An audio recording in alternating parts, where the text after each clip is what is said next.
کیا آپ جانتے ہیں دنیا کی تاریخ کی سب سے خونی اور ہولناک جنگیں کس زمین پر لڑی گئیں؟ وہ سرزمین جہاں ایک ایک پتھر خون سے رنگا گیا اور جہاں آسمان نے ایمان اور ظلم کا سب سے بڑا ٹکراؤ دیکھا۔ ناظرین، داستان ٹی وی کی ویڈیو میں ایک بار پھر سے خوش آمدید۔ آج ہم آپ کو لے جا رہے ہیں یروشلم کی ان جنگوں کی طرف جنہیں تاریخ صلیبی جنگوں کے نام سے یاد کرتی ہے۔ یہ وہ وقت تھا جب یورپ کے صلیبی لشکر مذہب کے نام پر اٹھے اور مسلمانوں کی مقدس سرزمین کو خون کے سمندر میں بدل ڈالا۔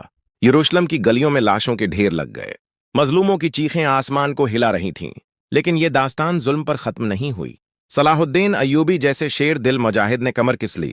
وہ وقت قریب آ رہا تھا جب یروشلم کے در و دیوار گواہ بنے کہ اسلام کبھی جھکتا نہیں۔